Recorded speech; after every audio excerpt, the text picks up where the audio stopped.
अगस्त 1947, नई Delhi, viceroy house. रात के ठीक 12 बजे थे। दिल्ली की हवा में एक अजीब सी खामोशी थी, वो खामोशी जो किसी बड़े तूफान से पहले आती है।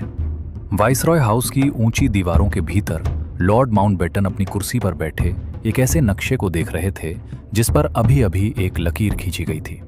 वो लकीर कागज पर महज कुछ इंच की थी, लेकिन जमीन पर वो हजारों मील लंबी थी। और उस लकीर के दोनों तरफ करोड़ों इंसान थे, जिन्हें अभी तक पता भी नहीं था कि उनकी जिंदगी हमेशा के लिए बदलने वाली है। ये कहानी सिर्फ आज़ादी की नहीं है, ये कहानी उस दर्द की है जो आज़ादी के साथ आया। ये कहानी उन लाखों लोगों की है जो एक सुबह उठे और पाया कि जिस जमीन पर उनके बाप दादा सदियों से रहते आए थे, वो जमीन अब उनकी नहीं रही। ये कहानी है 1947 के उस भयानक बंटवारे की जिसे इतिहास की किताबें विभाजन कहती हैं, लेकिन जो असल में एक ऐसा जख्म था जो आज भी पूरी तरह भरा नहीं है। इस पूरी त्रासदी को समझने के लिए हमें थोड़ा पीछे जाना होगा, उस वक्त में जब भारत अभी भी ब्रिटिश साम्राज्य की जंजीरों में जकड़ा हुआ था और जब राजनीति के गलियारों में एक ऐसा खेल खेला जा रहा था जिसकी कीमत आम इंसान को चुकानी थी। 1940, लाहौर, मुस्लिम लीग का अधिवेशन। मार्च का महीना था। लाहौर के मिंटो पार्क में हजारों लोग जमा थे। मोहम्मद अली जिन्ना एक मंच पर खड़े थे, दुबले पतले, तीखे नैन नक्श वाले, काली शेरवानी में। उनकी आवाज में एक ऐसा यकीन था जो भीड़ को अपनी तरफ खींचता था। उन्होंने उस दिन जो कहा वो सिर्फ एक भाषण नहीं था, वो एक ऐसे विचार की नींव थी जो आने वाले 7 सालों में एक पूरे उपमहाद्वीप को तोड़ने वाली थी। जिन्ना का मानना था कि हिंदू और मुसलमान दो अलग अलग कौमें हैं, दो अलग तहजीब, दो अलग रवायतें, दो अलग ख्वाब, और इसीलिए उन्हें दो अलग मुल्कों की जरूरत है। महात्मा गांधी और जवाहरलाल नेहरू इस विचार से सहमत नहीं थे। गांधी, वो बूढ़ा फकीर जिसने पूरी जिंदगी हिंदू मुस्लिम एकता का सपना देखा था, उन्हें यकीन था कि बंटवारा एक गलती होगी, एक ऐसी गलती जो पीढ़ियों तक इंसानी खून से लिखी जाएगी। लेकिन राजनीति की बिसात पर अब वो मोहरे चले जा रहे थे जिन्हें रोकना किसी एक इंसान के बस की बात नहीं थी। सरदार वल्लभ भाई पटेल, वो लौह पुरुष जिनकी आंखों में हमेशा एक ठंडी आग जलती थी, वो समझ रहे थे कि हालात किस दिशा में जा रहे हैं। पटेल व्यावहारिक थे, वो जानते थे कि कभी कभी एक बड़े नुकसान को रोकने के लिए एक छोटे नुकसान को स्वीकार करना पड़ता है, लेकिन जो होने वाला था वो छोटा नुकसान नहीं था। 1946, कलकत्ता, सीधी कार्रवाई दिवस, 16 अगस्त 1946। ये वो तारीख है जिसे इतिहास ने डायरेक्ट एक्शन डे के नाम से दर्ज किया है।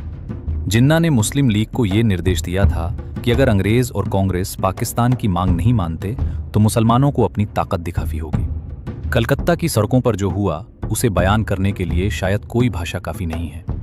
हिंदू और मुस्लिम दोनों तरफ से हिंसा भड़की, दुकानें जलाई गईं, घर तोड़े गए और सड़कों पर लाशें बिछ गईं। 4 दिनों में कलकत्ता में 5000 से ज्यादा लोग मारे गए।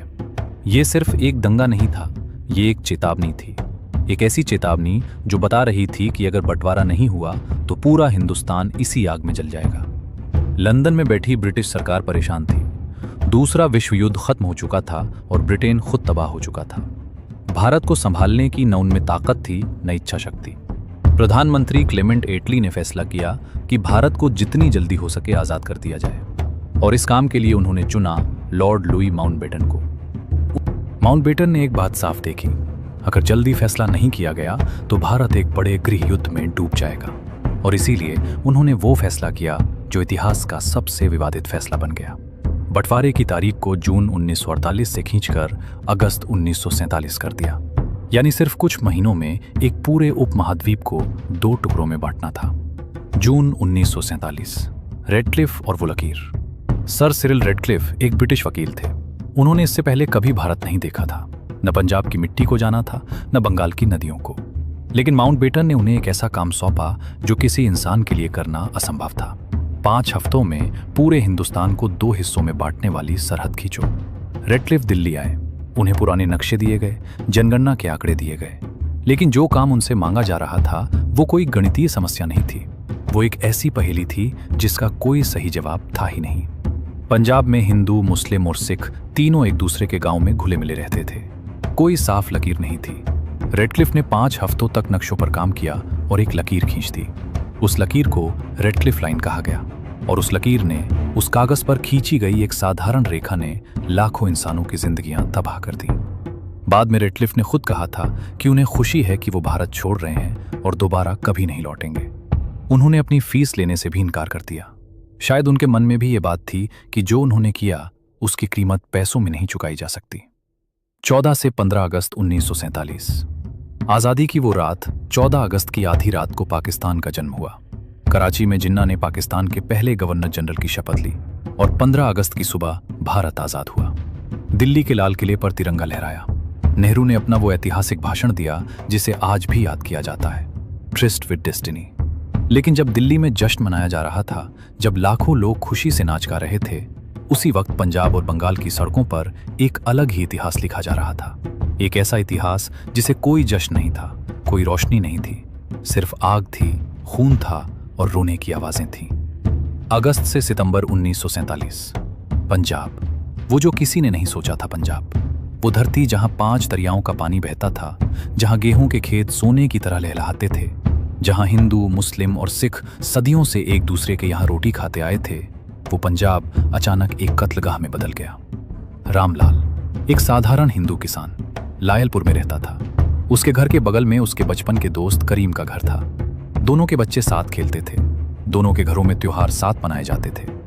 लेकिन जब रेडक्लिफ लाइन खींची और लायलपुर पाकिस्तान में चला गया, तो रामलाल को एक रात में अपना घर, अपनी जमीन, अपनी यादें सब छोड़कर निकलना पड़ा।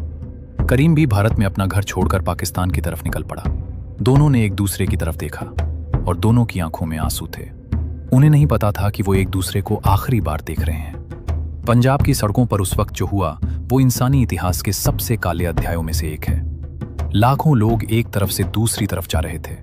हिंदू और सिख पाकिस्तान से भारत की तरफ, मुसलमान भारत से पाकिस्तान की तरफ। ये दुनिया का सबसे बड़ा मानव पलायन था। 1 करोड़ से ज्यादा लोग कुछ ही हफ्तों में अपनी जगह छोड़कर चल पड़े। लेकिन यह पलायन शांतिपूर्ण नहीं था। रास्ते में दोनों तरफ से हमले होते थे। ट्रेनें भरकर जाती थीं और मंजिल पर पहुंचती थीं तो उनमें सिर्फ लाशें होती थीं।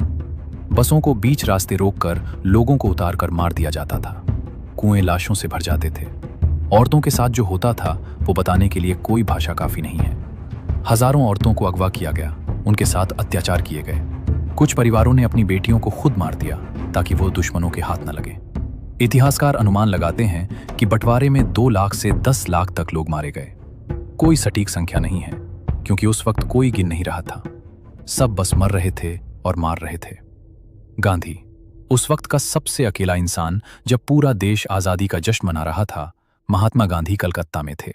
वो दंगों को रोकने की कोशिश कर रहे थे। उनके चेहरे पर कोई खुशी नहीं थी। उन्होंने किसी भी आजादी के जश्न में हिस्सा नहीं लिया।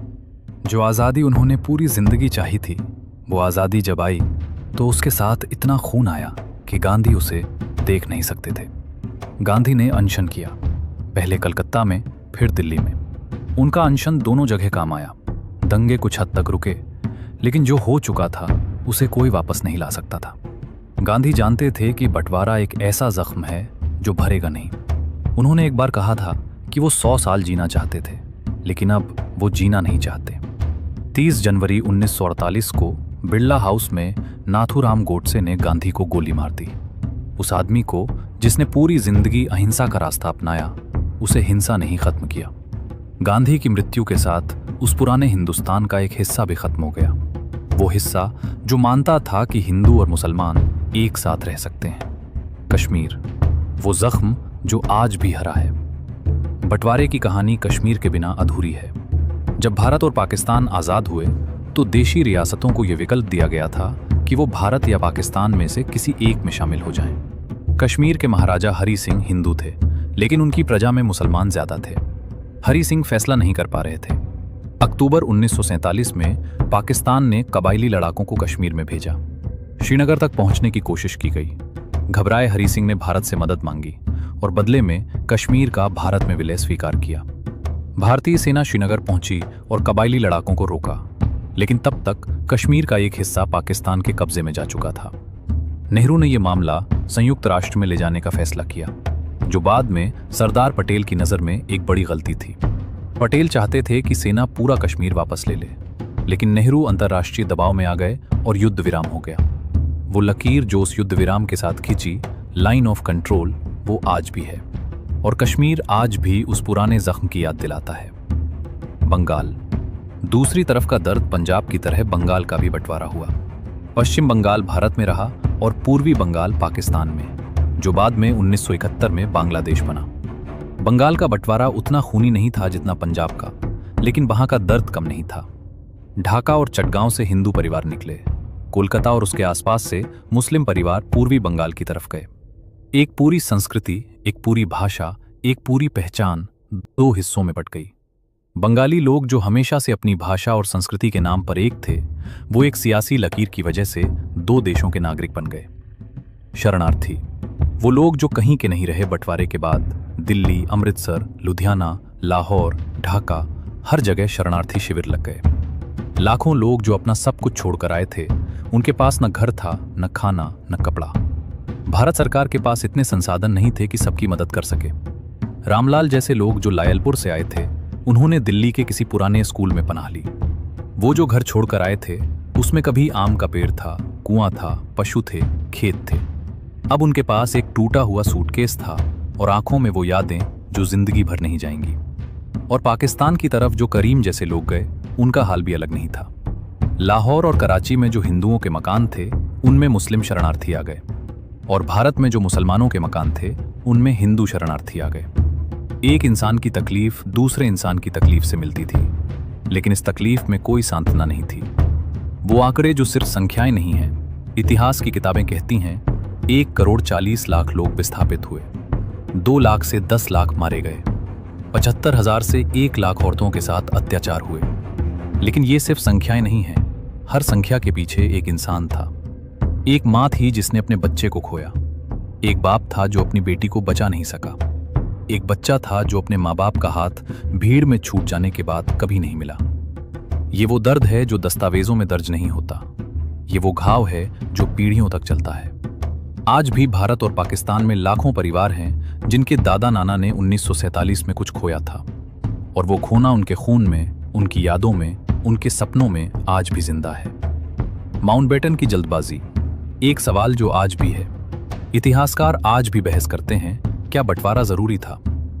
और अगर था तो क्या इतनी जल्दी?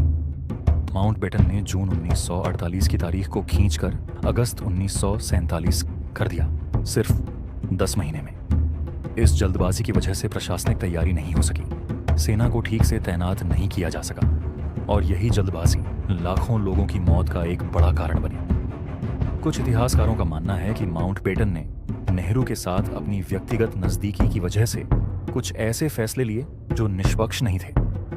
कुछ का मानना है कि जिन्ना की जिद और अड़ियल रवैये ने कोई और रास्ता नहीं छोड़ा, और कुछ का मानना है कि अंग्रेजों ने जानबूझकर ऐसी स्थिति बनाई ताकि भारत और पाकिस्तान हमेशा एक दूसरे में उलझे रहें और कमजोर रहें। सच शायद इन सब के बीच में कहीं है, लेकिन एक बात तय है, 1947 का बंटवारा सिर्फ एक राजनीतिक घटना नहीं थी, यह एक इंसानी त्रासदी थी।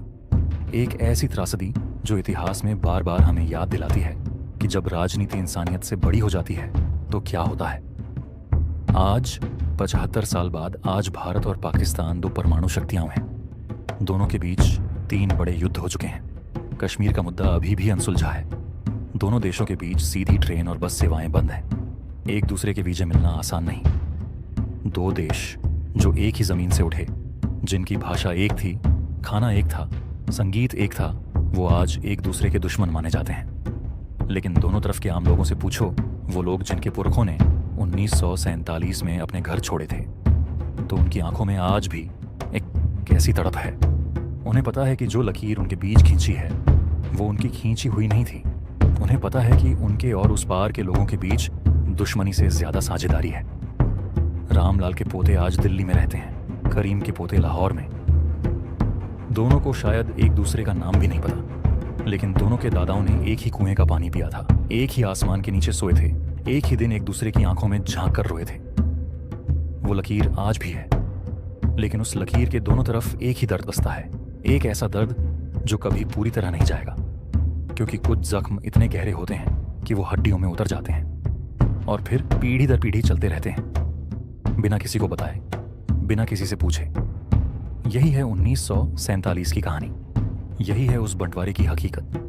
यही है वो इतिहास जिसे हम भूल नहीं सकते और जिसे भूलना चाहिए भी नहीं।